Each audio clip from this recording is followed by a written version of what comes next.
Running on Instinct. The video proudly presented by Whitcoulls. Being an All Black's just a dream for me, and I don't think there's ever been a certainty for an All Black team. About the only certainty at this stage of my life was getting up at 6:30 in the morning to work with Dad as a butcher's apprentice. It was a tough, hard grind, and probably where I first started to think of work as an obscene four-letter word. In 1983 there had been a bit of talk at Marist about me moving up to the seniors from 3rd grade, but at 18 I wasn't sure I was ready. Others though had different ideas. Thanks to John Hart, I was making a move from the Marist under-21 side to wear the Auckland Senior number 11 jersey, celebrating 100 years of Auckland rugby.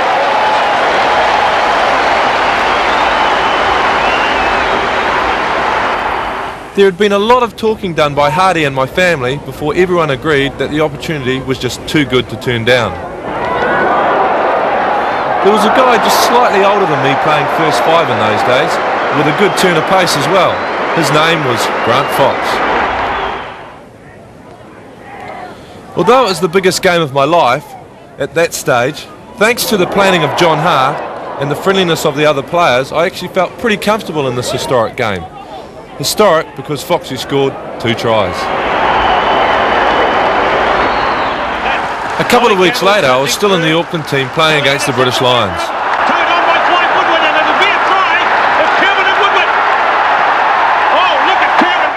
Metres outside the 22.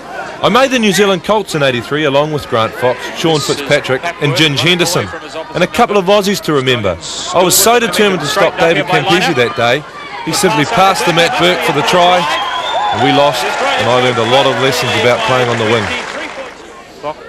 Now, a lot of people were saying I would be in the All Blacks in '83, but I didn't really believe them. I was just happy with everything coming my way. I did manage to make the North Island side, which at the beginning of the year when I was training with the Marist 3rd grade hadn't really appeared to be an option. This could be the first try of the match. John Kirwan takes the pass and scores the first try of the match. Check this out. As you can see, my kicking hadn't quite reached the heights of maybe today. In fact, after that kick, I spent the rest of the match trying to make up for that mistake against La Rochelle from France.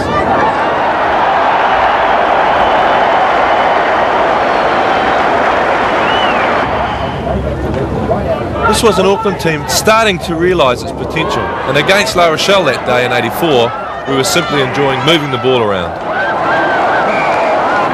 It's the sort of game most wingers like, and with the way Auckland was playing, it was a great time to be starting a career.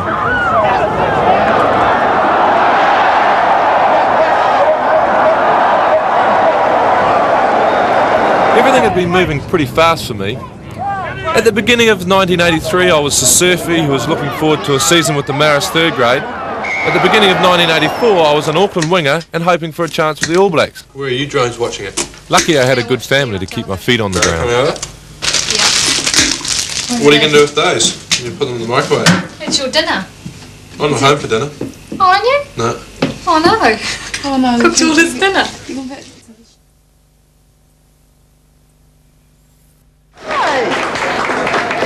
1984 started with an Auckland tour of UK, France and the United States. Not a bad trip for a 19-year-old away from home for the first time. It was an important trip for the Auckland team. John Hart's way of getting together early with the 1984 season and beyond in his sights. Sorensen, the 2 Wellingtonians. In May of '84, I was in the All Black trial. I hadn't done much in the first half, but in the next 40, things went my way. Shelford on the barge, 15 metres short of the line, picked up by Hamara again. Gets it to Kirwan, and yes! 10 metres outside the 22. There goes Pearce again with a tap to Sorensen. Preston, Craig Green, misses out. Pollock and John Kirwan through the gap.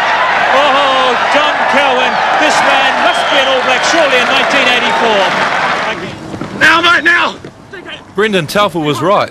My All Black dream became a reality. I was in the side to play France. A year ago, John Kirwan was one of thousands of 3rd grade rugby players. He wasn't even a senior. Rugby's talent scouts plucked him from the ranks of the ordinary, and now they're predicting that John Kirwan, All Black, will be one of the greats. He's hungry, he's looking for work, he's eager, he's enthusiastic, he's very quick, he's a good handler, he does everything right. You hate to say a star is born, but I think by the end of this year, a star will be born in New Zealand. I want to run out and have a good game, you know. I don't just want to be an All Black, I want to be a good one. Christchurch, and 2 days before John's first test, the All Blacks head out for a training run, pausing to peer at our cameraman on the way. Just over a year ago, John Kirwan was playing third grade rugby. Now he's about to train with some of his boyhood heroes. What are these turkeys? Have these guys been asked on the bus? Are they paid? And like every new boy, John Kirwan has to endure the borax. And look at this, JK, they're playing alongside guys like Mixted and Shaw, players who I used to watch on television. Now's their teammate. Spend a long time looking in the sun this afternoon, but he hasn't dropped one yet. A run here for Kirwan, he has found a gap. But he couldn't find his pass to Wayne Smith. So for the first time in the match, John Kirwan comes into play, and he looked sharp. And a penalty to the All Blacks for the obstruction on Stephen Porkery. Watch the way John Kirwan goes. This boy has got gas, and he saw the gap inside Didier Courteneur, and watch the pass. There's Porkery being taken out of play by Salah, and the penalty is awarded. There's the man that was taken out of play, Stephen Porkery, behind him, John Kirwan. And what a future this boy has. The pride of Onehunga. Cool, I tell you, my first test match went pretty quickly. I didn't get all that much pill and didn't have too much to do, but when I was called into play, boy did that adrenaline pump. As a team, we didn't go all that well. With a few minutes to go, we were only 10-9 ahead. The fate of my All Black debut rested on the boot of Leskabora. But it's there for Leskabora, off his left foot. But it's well out to the left. Leskabora, here comes another drop. It's a 45-metre one.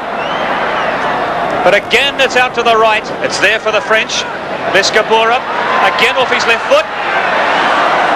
And again, he's missed. 3 times, he can't believe it. So now Leskabora, he's got time on his side this time. Off his right foot. And again, he's missed it for the 4th time in as many minutes. Pain and anguish all over the face of Leskabora. The test match is all over, and the All Blacks, goodness gracious me, somehow or another they hung on over those last final few moments and have won this first test match by 10 points to 9. It was tough, mate. It was really tough. It was close and nerve-wracking. Once I got out there, I felt a bit better. Good to have a run. Do you think you'll be over? Do you think you'll be there again? I hope so. I was there again, on tour with the All Blacks for the first time. I missed the first game in Aussie, but was picked for the second, where the guy marking me, Matt Burke, seemed pretty fired up. And then, when Craig Green's pass failed to stick to my hands, Matt failed to notice I wasn't holding the ball and tackled me from behind. My first tour match was over 20 minutes after it had begun. The doctors told me, dislocated shoulder, out of the tour. So you hope to make a comeback next season, 100% fit? Definitely. Yep.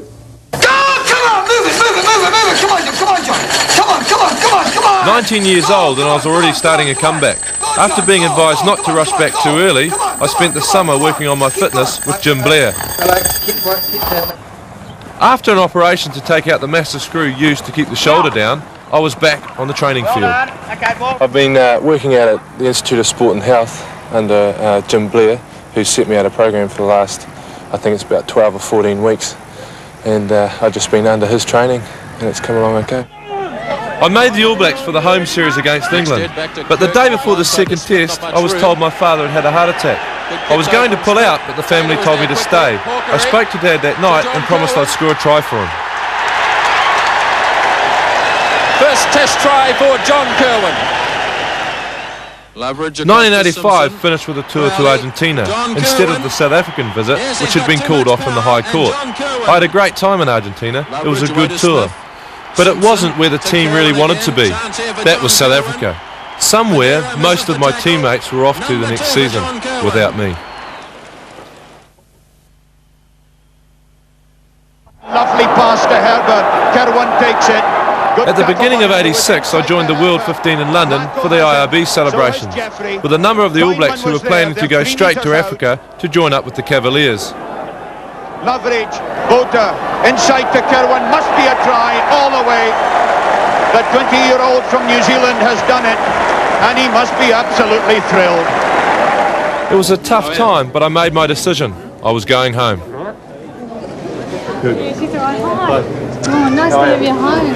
Latest speculation is that you are leaving New Zealand in 10 days to join up with the rebel tourists in South Africa for the first test. Are you? No, Why aren't you going to South Africa? I don't want to. I want to come home. I haven't seen my family for 6 months. I've been away a long time. Do you think it would be a bad move in your career to go to South Africa? No, it's one of my ambitions to play the South Africans in South Africa. You think not to go as a Cavalier, you want to go wearing the All Black jersey? That's right.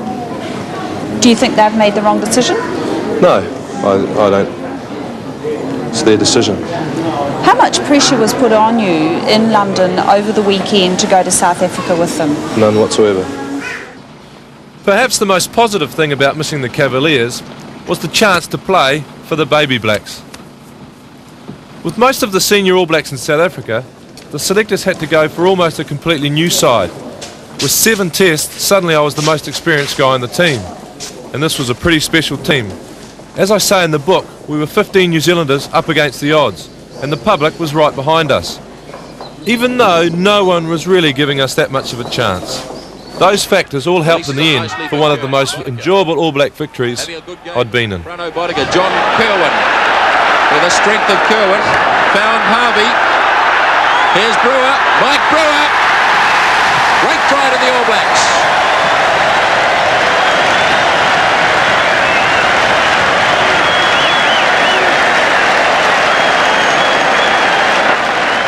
All Blacks running it from everywhere. Kirk, Boddicker. But the Baby Blacks was a rare highlight in a pretty divided year. We lost the 3rd test and the Bledisloe Cup to a good on-the-field Aussie side, which off the field were pretty arrogant. Craig Green has got no support out here. Green, none at all. Played it nicely though, Green. 10-metre line Australian territory, Gary Wetton. Now there's a line out. There's a real line up here. Stone. Kirwan. Arthur Stone there again. Brewer. Hecker Reid wants it. And finally knocked forward. The year didn't end that well either. We were well beaten in Nantes. End of a long, hard season for some of these players. And while they'll be disappointed, I'm sure they'll be relieved in some ways that the rugby season grant is finally over. Still, you can learn more from your defeats than from your victories. And with the first World Cup a few months away, it was a good time to learn. Over here, every match has been very physical. None more than the one today. I haven't seen a test match, I don't think, as physical as the one that we saw out here.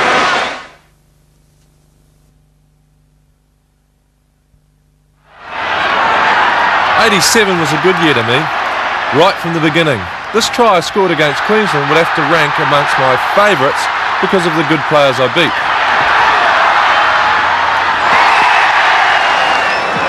And then a few weeks later, the World Cup had started, with the All Blacks against Italy. Actually, this is a try I don't really remember. 1 minute I had the ball, and then the next minute I was down the other end of the field.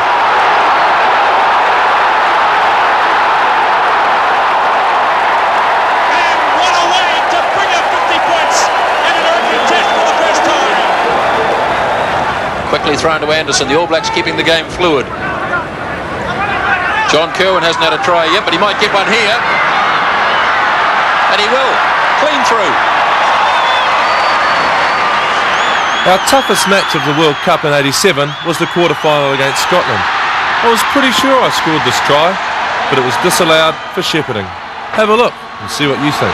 Kirk, away to Fox, to McCahill, to Stanley. Gallagher left out Kirwan. Referee has brought them back. That's no try. That's no try. Referee has awarded a penalty to Scotland. John Kirwan was in the corner.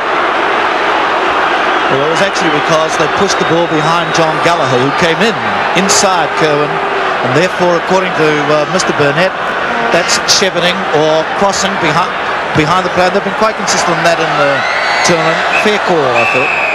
I wasn't so impressed by that decision, Earl, but in the end it didn't matter. We came out on top of a tough encounter and moved on into the next stage, Wales, in the semi-finals. Davis at the back. Dev Road. And the two wings combining. This is my favourite moment of the match against Wales, a tackle which stopped someone else's try. Kirwan a beat, but he went into touch. The All Blacks just completely destroying this Welsh pack. Taylor, Kirwan at full steam, John Kirwan. Gets back in the play. And then came the first World Cup final, a match we were simply so scared about losing that we just had to win. Oh, it took a strong blow. Kirwan. Oh, I don't believe it.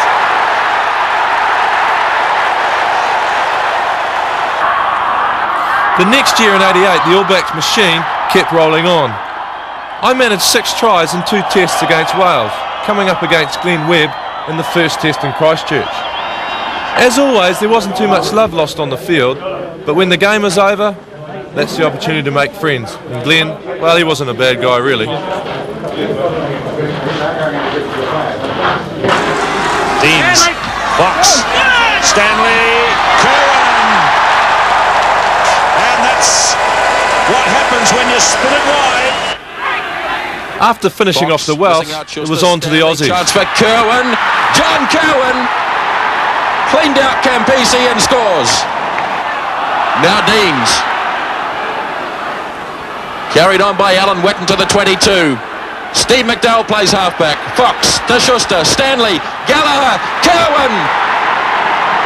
John Kirwan scores his 20th test try.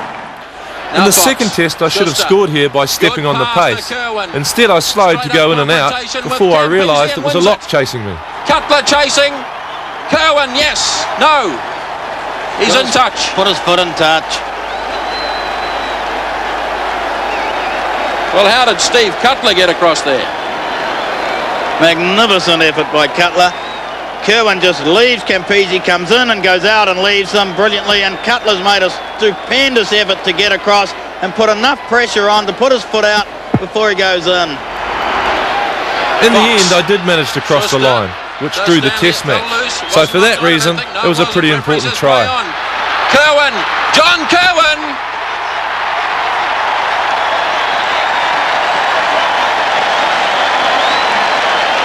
The big gap opened up, and the big man from Auckland took it. 19 all. In the third test, I scored a try by following Michael Jones, Buck Shelford has, though, as he wrestles who split the Aussie pack in half. Jones! Look at this!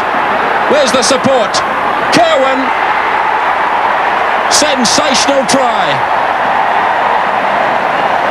3-0 to the All Blacks, in front of tremendous New Zealand support in Sydney. The brilliance of Michael Jones, and finished off by John Kirwan, and the All Blacks lead by 28-3. The team are very dejected about, well, I don't know about dejected is the right word. The team are, what's the colloquialism for pissed off? That's it. With the fact that that we have to play in front of a team of vocal New Zealanders who no doubt live here and want to adopt this country but want to maintain their ties with their own country.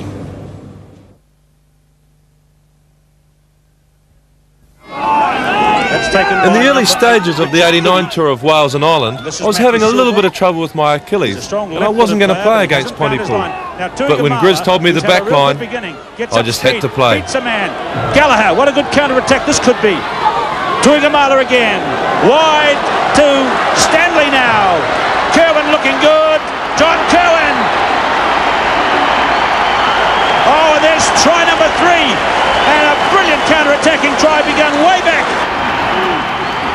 Oswald and Jenkins, the 2 players that played in New Zealand on the 22. Now, I saw Frano Bodega practicing that yesterday. And look at that. That's not one you see a lot. Joe Stanley's broken clear. High to Kirwan.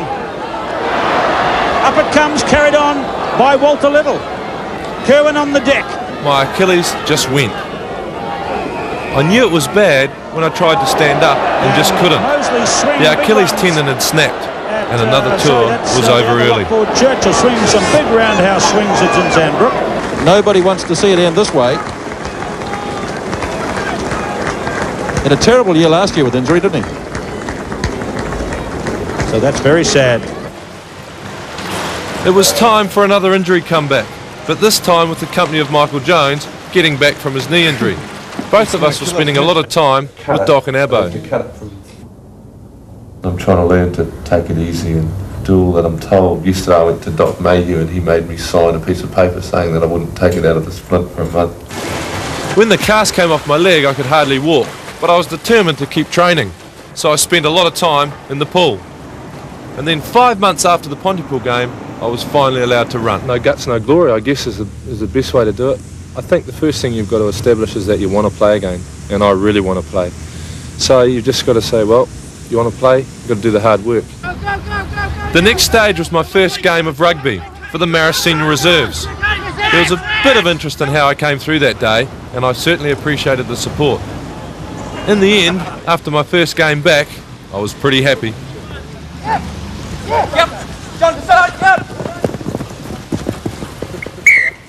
Nice and physical too. It was good to run into some people, you know. After 6 months you sort of wonder whether how hard you're going to feel it. The way I look at it is after this game I can look back and say, well, my leg held up, and if it held up to that, then it'll just about hold up to anything. Bene, tu? Bene, bene. Non ho sento niente. No, niente male, niente. Solo mie gambe, però bene, tutti a posto. My first game back for the All Blacks, the first test against Scotland in 1990. And I'll always be grateful to the All Black selectors, Grizz, Hardy and Lane Penn, for having enough faith in me to give me another chance.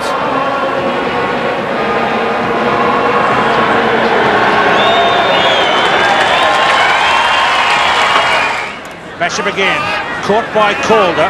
McDowell, away to Stanley. Stanley through, Kirwan! Into the corner, John Kirwan!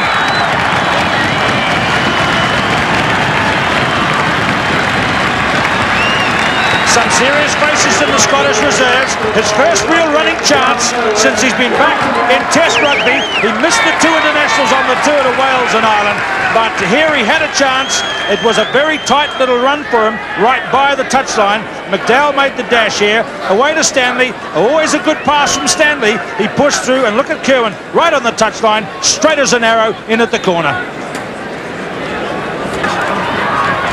Here's McDowell.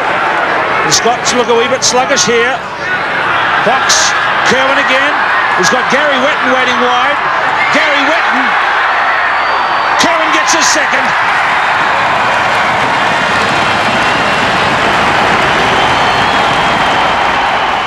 Oh, it was tiring, but it's been so long since I played Test match, it was need to be back. I'm just rapt to get through it. A few mistakes, but you know, that's Test match football. Pretty average first 30, but after that we seem to get better. So. Do you notice the difference in pace? Yeah, definitely. You know, I was sort of really tired after 30 and thought, well, I'm going to have to dig it in. But no, it's just good. Feel good.